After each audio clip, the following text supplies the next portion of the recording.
Today we begin the first part of a journey from start to finish on one of my pieces of artwork. I'm Beverly Claridge. Welcome to my channel, The Best Is Now. Be sure to check out the all-new BeverlyClaridge.com. I have a pretty good idea of what I want the composition to be. However, I'd like to start out with a thumbnail to test that idea. I'd like to block in abstract geometric shapes that show where the main landmarks and shadows are.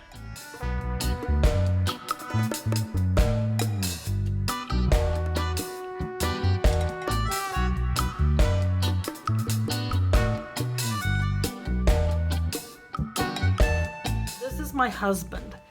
I went ahead and put the glasses on. They serve as nice markers for his face.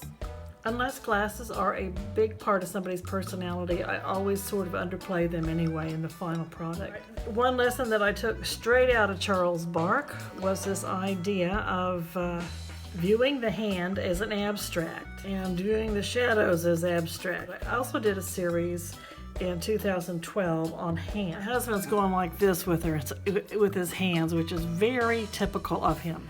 His hands are big, they're working hands, and I think it's very much a part of his personality. Yesterday's drawing was a warm-up study. I learned a lot about the shape and form of my husband's head. I had not anticipated the effect of the angle of the drawing table would have on the sketch. It elongated the head a lot, so I raised it up for the second sketch. The head was really elongated. If I keep the marks light, they're also easier to erase. I do like to use a black and white photo for my value studies. I found it uncomfortable to have that line there, which shows the window behind him, right on the edge of his head skull. It'll intersect with his skull up this way. To me, it just makes a better composition. Decided I needed to revisit the digital color image on my iPhone, just to give a little bit more information on the planes of his face. And revisiting with fresh eyes, I also realized I've got to curve that out a little bit more. Digital images are wonderful, but they don't give the real full spectrum, especially when you consider we're taking a three-dimensional object, person, and you're actually flattening it on a piece of paper. This is another image of Bill, but it gives me a lot of really good information. And then I've got a third one, ever so slightly different perspective. Whenever I do portraits of people, especially ones that I don't know well, I actually do require or ask for pictures from different angles of that person, because it does give you just a little bit more information. British artist Maggie Hambling says every portrait is like a love affair. I find that true, especially with Bill, my husband and best friend.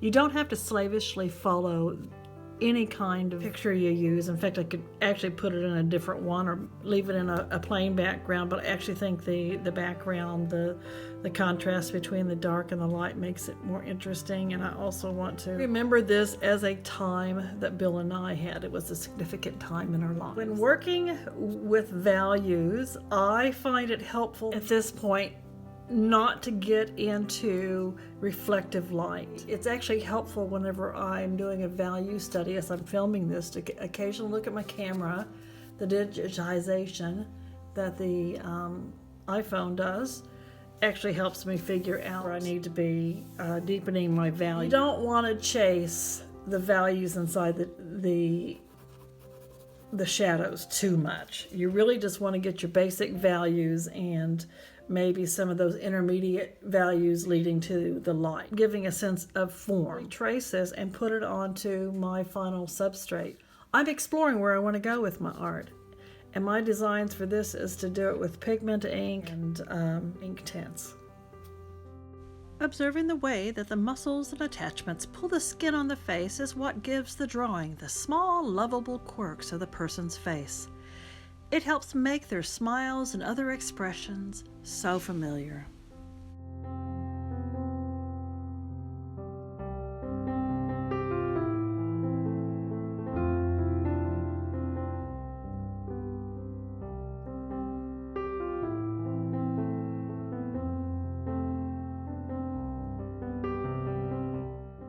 My plans currently are to place the paisley pattern of the shirt into the final artwork. Bill is well known for his love of extravagantly patterned shirts. Besides, replicating such patterns in a drawing is fun to me.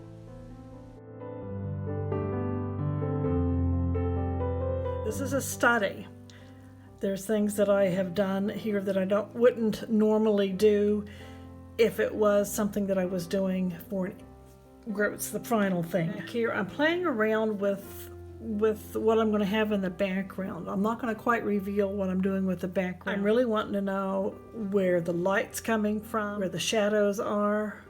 I want to be able to show form. This is not a 100% copy of that. If you're going to use photographs as a reference, you have to know their limitations. Bill has a very narrow face, so I had to show it through here. He also has very muscly eyebrows.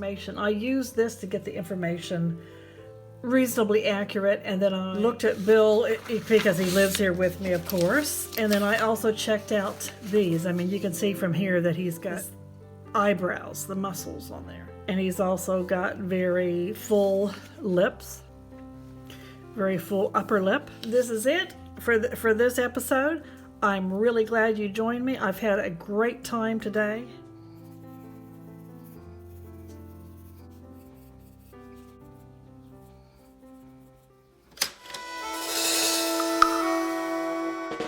Please hit that like button if you like this video. Subscribe to my channel and hit the bell to be notified when I upload future videos. You can see more of my artwork on the all-new BeverlyClaridge.com. I'm also on Instagram, so join me there. Please comment below with any questions or ideas for future videos. I hope you enjoyed your time in the studio. I know we sure did. Thanks for watching, and remember, the best is now.